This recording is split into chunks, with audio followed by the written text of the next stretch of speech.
Stephan Sterns has accepted one woman's communications attempt. He's in jail down in Florida, having been charged with some pretty horrible and heinous charges that he allegedly performed against his girlfriend's 13-year-old daughter, Madeline Soto. So as we wait, of course I've been checking the court website and all different Facebook groups and everything I can find about Sterns nearly every day to see when Maddie is going to get her justice.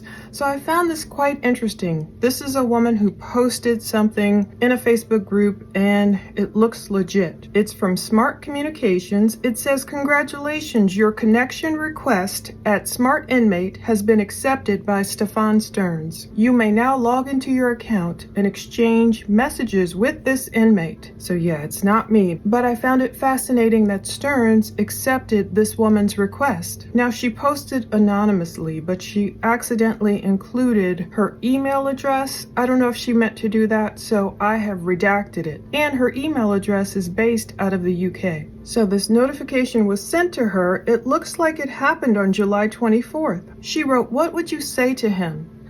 I didn't think he would accept." Now, people are warning her, rightly so. Just remember, there's a chance whatever you do say to him will be made public. She wrote, "Yeah, I know. Be interesting to see if that happens." Now, of course, some people are coming down on her already, saying, "My personal opinion, I think this is weird." Another person said, "Weird is an understatement, unless you're writing a book or doing research for a class." Indeed, I don't find it that weird because I always look at approaching inmates from a journalistic standpoint or a ministry standpoint. You guys know I'm in my prison ministry, and every month we go into the local jail, the local county jail. The employees are so cool there with us. We go over scripture, teach people about Jesus. They're at their lowest point. That doesn't mean we agree with any of the crimes they may have committed. I'll tell you more about why I don't think it's weird that she reached out, and why I don't necessarily think it's that weird, if not a little surprising, that Sterns accepted her request. So, of course, I had to do my journalistic due diligence and go through and find this Smart Inmate Connections and figure out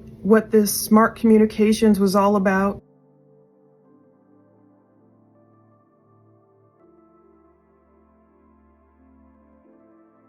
There are many different sites and ways to contact inmates. There's ways to give them money. Different jails use different systems.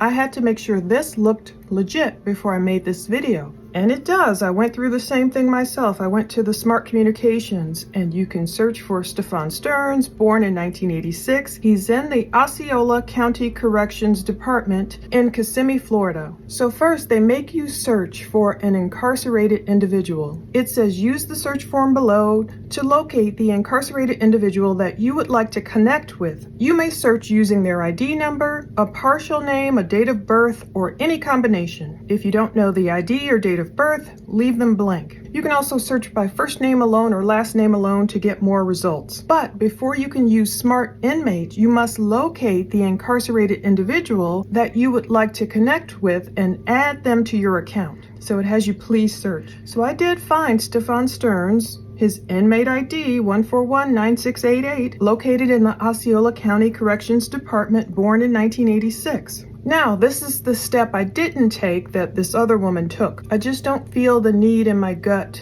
to connect with this inmate. I have reached out to different inmates in the past, and I'll tell you about those women in a second. To me, you have to have an unction. You have to have a desire to want to know more. And I do want to know more about this case, but certain inmates I just haven't reached out to. It says, if you know Stephan Sterns, you may send an invitation to connect. Stephan will receive your connection request when they log into the system, and they must approve the request before you will be connected with them. So this woman, according to that screenshot she received, must have gotten the go-ahead from Stephan. Okay, I'll connect with you. And it does ask you, how do you intend to communicate with this inmate? Please select how you know this inmate below. Friend or family member, private attorney, or public defender. So I'm assuming this woman chose friend or family member, even if I don't think she knows him, except knowing him like we all do via the news. Of course, the jail would need to know because the privileged communications between client and their attorney, I think that would fall under more strict examination rules than just Sterns talking with any old Joe Blow over the computer. And for those who don't know, some people really still don't know this, a lot of inmates do have a tablet. I mean, we saw Sterns has a tablet, and that's how we were able to read those emails that the YouTuber The Docket received. He got emails, and we figured out Sterns was emailing back his mother and father, asking for books. His mom was seemingly urging him to throw Jennifer Soto under the bus and all that. This says across the top of the smart communications. I couldn't go any further because I just didn't want to send him a request. I just didn't want to do it. I don't want to end up in discovery. You know, all those women who sent photos and letters and everything to Chris Watts. Now, of course, some of them, like Sherilyn Cadle, the author, I don't think she was doing it because she was attracted to him or anything. I believe she truly felt led to write Chris Watts, get his story, and lo and behold, she got a confession out of him. She got more of a confession than the cops did initially. And after he wrote her those letters, he ended up eventually giving a confession to the cops in February 2019, but it was only after Sherilyn Cadle visited him. But across this smart communications top, I saw messages, photos, visits, phones, and I think those were video visits, phones and trust, credits, and all that kind of stuff. So I didn't go that far because I really don't want to connect with him unless the Lord tells me differently. At this point, I don't feel the need, but I did write that woman, and I told her perhaps he'll confess to you like Chris Watts did to Sherilyn Cadle. Does that jail allow all the options I see? Namely, messages, photos, video visits, and phone calls? Thanks for any updates. She hadn't checked back yet as of this filming. She's going to check and see if Sterns has gotten back to her. Now, as far as his phone calls, we are still waiting on those. Remember I told you about the YouTuber The Docket, you know, just being really good with people. I really think, through God, he's the only reason that the last huge data dump came out. We were waiting. They were telling us, oh, we're still working on invoices since January. And I know The Docket had a long, good conversation with some of the people in the offices down there, you know, just saying, look, it's not right to kind of play keep away or however you want to put it with this stuff. After that conversation, that's when the huge data dump came out. A lot of people don't know what goes behind these FOIAs, and public records requests can be so like pulling teeth sometimes to get. Some people think, oh, it's just pretty simple. You put in your request, you get it. Well, no, it costs money, and it can be a lot of work behind the scenes. I mean, even for Colorado, to get this booking photo for the Watts house body cam video footage I'm working on, I mean, I had to go get a form notarized, send them my driver's license, pay money. You have to jump through hoops. Anyway, more on that later. I did see this estimated cost of public records released. This is what The Docket sent to me that he received from Florida. So it did say State of Florida versus Stephan Michael Sterns. They were estimating thus far. This is what was sent to him and we paid. It was sent July 18th, 2024. We've paid this advance deposit already for $67.50. Previously, I had missed this comment. The comment says it's for the review and redaction as applicable for jail calls from May 20th through July 1st. So that's been paid and we're still waiting on it. And I hope Stephan Sterns' jail calls are not heavily redacted. I understand, of course, why they have to take out Maddie's name like they did in Sterns' interviews. They took out Maddie's name and they took out Jennifer's name. And I swear that really confused some people. I was watching, I believe it was even mainstream media. It was confusing because they didn't realize how redacted that audio was. And so Sterns is obviously talking about Maddie at one point. You can understand who he's talking about because of the context. And if you know the case a lot, you start picking it up. But some people started saying, look at this, he didn't mention her name even once. Or, you know, they were saying things that I realized they didn't realize how redacted it was. But hopefully these calls won't be so redacted that you can't figure out what the heck they're talking about. But anyway, writing to an inmate is not necessarily odd to me because I'm always looking at it from a journalistic perspective. I think maybe I almost always have, even before I ever wrote to an inmate. I do remember that one writer for Esquire, if I can find it, I'll put it on the screen so I can give that writer his kudos. He got that confession out of Chris Longo. I think he's the only one who got it out of Chris Longo. Oh, it was a horrible man who did away with his family. Some people call him the original Chris Watts. I do believe he strangled his wife. I remember the whole Esquire story is really good. I believe they had made love and he had strangled her then. And it was late at night too, if I believe correctly, and his kids were young. Oh, anyway, he ended up throwing them in a suitcase over the bridge into some water. And the worst part of that writer's recollection is when Longo told him it's like he heard the child whimper before going over the bridge, and that part just was too much. It says Longo carted the sleeping Zachary and Sadie into the vehicle and drove to a nearby bridge over Lent Slough, an inlet of the Alsea River. Coldly, then Longo tied the weighted pillowcases to his two children's legs and tossed them still alive into the water below. The suitcases followed. Oh, that was too much. Sometimes I'm like, oh boy, did we even need that confession? But I think confessions are very important. You can't always trust, of course, an inmate, a killer, to give you the right confession. But in terms of Chris Watts, the only thing he had told the police initially on August 15th, he came up with that cockamamie story. Well, he just parroted what CBI agent Tammy Lee, the situation she came up with. Chris said, oh yeah, I caught Shanann doing in the children, so I did her in. He was trying to still make himself look heroic, trying to make Shanann look bad, trying to paint her as the type of mother who would harm her own children. Not until later, when Sherilyn Cadle started visiting him, did she get the confession out of him saying, yeah, I did away with my whole family. So part of me wonders, if that author hadn't gotten that confession out of him, would Chris Watts have ever told the three officers what really happened when they came to visit him shortly after in February 2019? We'll never know. And would Chris Longo, I think he only confessed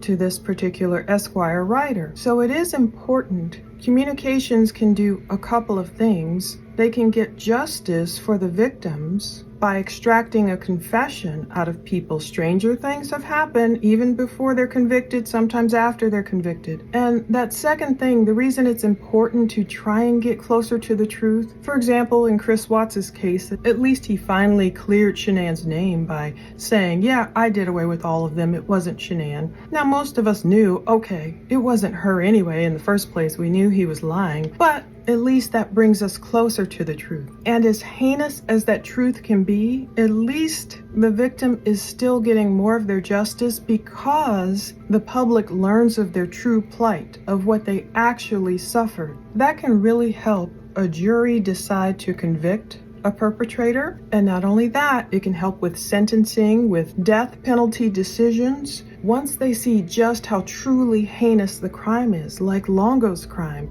And it can help if they ever try and come up for appeal. People can look back on these writings and say, now wait a minute, look how horrible this case was. Look at what you did to your family. You need to stay in prison for life. Now, the first person I ever wrote to, yes, the first inmate I ever wrote to was a woman named Cindy George. Cindy George, she's had her own like snapped shows and different shows. You'll see her on all these shows, but it was 2005. She was charged with conspiring of the murder of her ex-lover, a guy named Jeffrey Zach. So he was murdered in 2001. She was charged with complicity to commit aggravated murder. Now, originally, she was sentenced to life in prison in Ohio, claiming that this married woman plotted with one of her lovers to kill another. However, it was a miracle. Her conviction was overturned on appeal. Now, that was the first person I felt, maybe you don't get this, maybe writers, some people get this. If we're meant to be in true crime, in the arena, I don't know, maybe it's just my calling, my purpose. Some cases you can really read and you could say, you read the person's history. Is there more to the story? Does this person really, did they do the things that are being alleged? I like to look at their background. Some of them I might empathize with. Not necessarily a Sterns type. I feel like he's where he belongs. It's like, I'm talking other cases which are more shades of gray. And I really felt the unction to write to her. And I was praying, I hope the Holy Spirit just haunts her this letter until she writes me back. She did end up writing me back. For some reason, this is well before tablets and messaging, inmates, and all that stuff. I just wrote her this heartfelt letter, pouring out my heart to her, and my mom had just died years before that, and I don't know what was going on, but I just felt compelled to write her. And she ended up writing me back, and nothing about the case or anything. I don't think I even mentioned the case, but just talking about her own mother. She called her an apple pie mom. I love that. And at the end of the letter, she actually traced her hand. It was pretty cool. And then she ended up getting out. So some people you kind of have that feeling with. I kind of have that feeling, yet I have not written her, but the case of Sidney Powell. Some of these cases, they stick with you. You're like, what really happened there? I want to know more. Maybe this person definitely should have been convicted, but did she just snap? Did she have a psychological break? This is the 19-year-old who had killed her own mom. Her mom was allegedly her best friend. She had failed out of college. It makes no sense. So cases like that, where I always want to know more, that's one of the reasons I would write people, is because certain ones stick with me. I always said if I ever wrote a different inmate, I don't plan to, but imagine if I wrote Stephan Sterns or if I wrote Ernest Williams, who I did the video about yesterday. The only thing I'd want to know generally from them is a lot about a person's childhood. I'm always interested in the psychology behind true crime. What makes a person, especially those who've never committed a crime in their lives, not necessarily serial criminals, but they might be interesting too. I am interested in what makes them tick. What was their childhood like? What experiences did they have through childhood? What went on in their lives? What went wrong? Now, if they were honest, they could become a study in criminology, just like Catherine Ramsland, people like that who want to dig into a person's psychology. But I learned with the Chris Watts case, you have to be really careful because you might end up subpoenaed or in discovery. All those women who probably didn't expect their letters to end up in discovery along with their names. And I do remember looking through that discovery and seeing certain addresses that should have been redacted that weren't. And you could end up subpoenaed. Like one woman I know, she emails me now and again. She's great. She works with an author who wrote a book about Corey Richins. I'll link to the book below. Now that woman, the one who worked with the author, is being subpoenaed. Now the reason she's being subpoenaed is because people who reach out to inmates can really have real evidence. Sometimes people think, oh, it's too soon to reach out, but sometimes towards the beginning is when you can get the best answers, the best evidence. So that author went on a podcast. The woman who's been subpoenaed said she got a harsh email from Corey's sister and Corey's aunt telling her off. She had apparently said she got too close to Corey's mom, and Corey's mom has her own issues if you look into that case. And that's how they were able to manipulate, influence, and lie. So that's another thing that can happen. Sometimes authors can get kind of sucked into the web of the inmates. Some of these inmates, they're already manipulative. Some of them are very cunning. Some of them are evil, not all. Some might be remorseful, but some are just going along to get along, doing the same thing they did basically to get themselves incarcerated. Gaslighting manipulators. And once they have you they think you're on their side, they might want to use you to get their version of things out. I think that's what Chris Watts and his side of the family did quite a bit. They wanted to use people to spin their narrative. And if you aren't cautious and if you don't practice discernment, you can find yourself caught in a web of, oh, this is why he was driven to this state. You don't want to be manipulated. But lately, the only thing that has shown up in Stephan Sterns' court documents as of this writing, thanks to the docket for sending it to me, and then I went on the court website and pulled it down, it was e-filed 10 days ago on July 17th, 2024, and then sometimes we can't get the documents until later. It's called the Stipulated Protective Order to Provide Confidential and/or Exempt Public Records laboratory DNA file, bench notes, and analytical and electronic data. Basically, we were trying to understand what all this meant. It is basically saying that Stephan Sterns, the defendant, is going to be able to get some stuff, get some discovery. And I'm like, oh no, is he going to be able to get all his discovery? I can't figure that part out yet. Basically, it's saying it is ordered and adjudged based upon stipulation of the parties for good cause shown being relevant to defendant's case, this court finds that disclosure to defendant of otherwise confidential and/or exempt information contained in the listed public records is warranted. So it sounds like, and I had to really Google some of this stuff, adjudged. To declare and pronounce formally, to decree. It sounds like the Florida Department of Law Enforcement is able to give Sterns stuff that's exempt from public records, including records that contain confidential and/or exempt DNA information, analysis, comparison of analytic results, held by FDLE and dissemination to counsel. And also, I'm just like, what kind of electronic data? I had to look up bench notes, what those were. Bench notes are also known as case notes. They're detailed records or notes that analysts make while analyzing a case. These notes can be made using any tool or method the analyst is using. They can include critical information that can be important for a case. I guess everyone's biggest concern when it comes to Sterns and what part of these exempt public records he's going to get, including case file bench notes, charts, printouts, all these different summaries and raw electronic data for use by an expert witness. The fact that he'll get all these, it just makes people queasy and weirded out. Because what exactly will that include? We know certain images and videos and all that stuff in this case they found on Sterns' Google Drive of Maddie are going to be horrible and truly disturbing. I mean, I literally feel for the people who have to watch that. It's just gross. And of course, they can print out pictures if the jury has to see those. The videos would have to stay in an electronic means, but not online. I don't know how they'll do that. But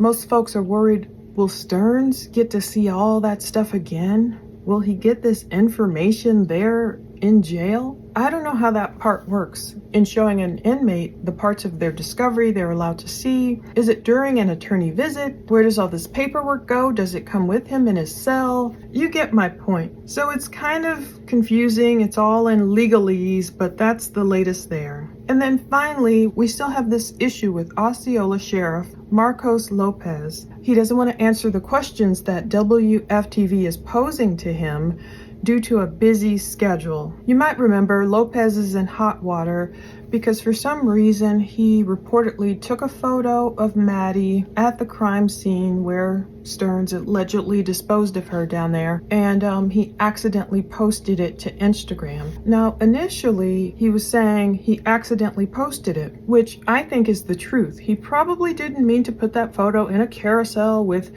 senior picture day or something like that on Instagram. But then the problem is he's kind of switched up his story and claimed, oh, the photo never really showed Maddie. Who knows? That's what WFTV wanted to talk to him about, but it says on Wednesday his office said he would have time to talk after he denied lying in some WDBO interview. In a March interview, he claimed, oh, that photo I accidentally posted to Instagram, it didn't show Madeline Soto in that photo. So that's where she was found in a wooded area. At first he claimed it was an accident, and then he claimed it wasn't Maddie. But the state's attorney's office said Lopez told investigators under oath, as well as the Kissimmee police chief, that the picture he accidentally posted was, in fact, the one showing Maddie's body. So now he's saying the quote was misinterpreted. Quote, Lopez said in his WDBO interview, as for the photo, there was an apology issued, but it wasn't actually the body. It was an area of interest where there was a body found, and no one came out directly and said it was the victim. The sheriff said the photograph showed clothing, but identifying features of a body were not visible. The sheriff's statement was not a lie, nor was it untruthful. So it's just a lot of semantics going back and forth, and reporters still have a lot of questions about this photo. First of all, I don't know if Lopez was even supposed to take crime scene photos. and especially, of course, not post them online anywhere. It says Sheriff Lopez initially received the photo because our agency first found Madeline Soto's body and a photo of the scene was sent to the sheriff per protocol. That's when it was inadvertently posted to a photo array about a senior citizen event, and it was taken down within 10 minutes of realizing the error. So basically now Lopez is facing a non-criminal court case, and Sheriff Lopez has been charged with a public records violation. So he has a hearing right before Christmas, Friday, December 20th at 8:30 a.m. So what happened on March 2nd, the day after Maddie's body was found? I truly think it was an accident. I don't think he meant to publish that photo, and I'm glad they took it down. I don't know if much will come of this. But my real question is, what will come of Stephan Sterns accepting this request? How many requests will he accept? I guess I'm not that surprised. He's probably very lonely. I still can't wait to figure out who he's talking to so much on the phone, who isn't his mother or father. And just sitting there, lonely, I can see why he would be willing to accept a message from some person. I don't even know how much it costs to send these messages. I know it's confusing because, like in this different case they talk about with that Nesto Williams guy, when his girlfriend, mistress, whoever she is, messages him back and forth. I know that costs money, I believe. Or even in Stephan Sterns' case, when his dad asked him, how much is this going to cost? And they make it confusing, probably intentionally, because it's like, 200 points equals whatever, and how many messages equals whatever. So you don't actually know, unless you sit there and count up the cost, how much you're actually spending sending these messages. But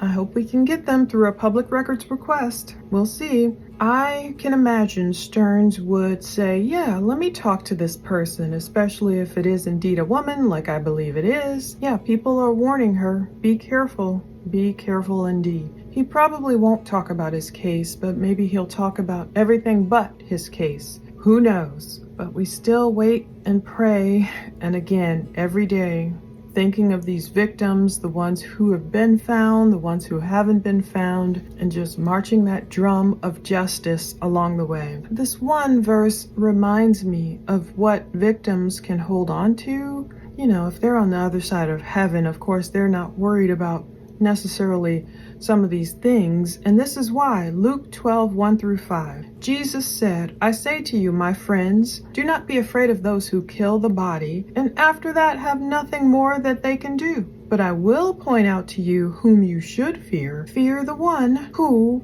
after he is killed, has authority and power to hurl you into hell. Yes, I say to you, stand in great awe of God and fear him. I always love that verse because criminals and killers, people might have the power to kill a person's body. We've seen it over and over again, like Sterns is accused of doing to Maddie, like Chris Watts was convicted of doing to his beautiful family, his pregnant, vulnerable wife and those beautiful little girls. So many cases we can name again and again. Yeah, a person might enact a certain amount of fear by killing the body, literally. Isn't it interesting that Jesus said, don't be afraid of them who can kill the body, and after that, there's no more they can do to you. There's nothing more they can do to you. But the one you should fear, have reverential fear for, is God. It says, after he is killed, has authority and power to hurl you into hell. So imagine if Sterns does get the death penalty. Let's say God takes him out. If he hasn't seriously repented and accepted Jesus as Savior and believe in his heart that God raised him from the dead, he's the Son of God, he can hurl him into hell. Only God has that power. And that's why I always hold on to this verse.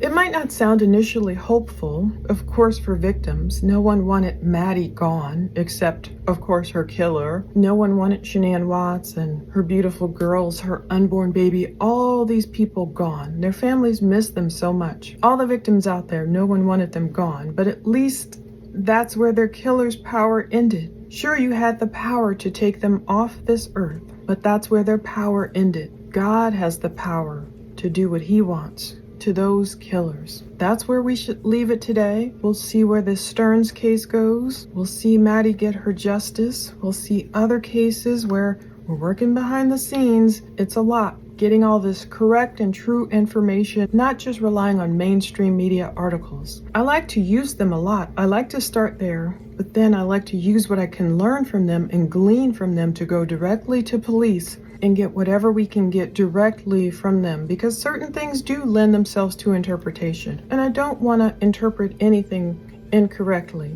And there are people who are citizen journalists who can get information that mainstream journalists might not desire to get, might not follow up on, but some cases I still think about, like that Sydney Nicole Powell story, even Cindy George's story. All these people I've maybe written about or covered or years ago. Some of them I just still think about, and some of them I still have questions over, and some of them I just marvel over, like when Cindy's case was overturned. That was truly miraculous. Hope all that makes some kind of sense. Thank you so much for always watching. Stay tuned. We'll see where we are next as the world turns, as the wheels of justice turn. Thank you so much for watching. Take care.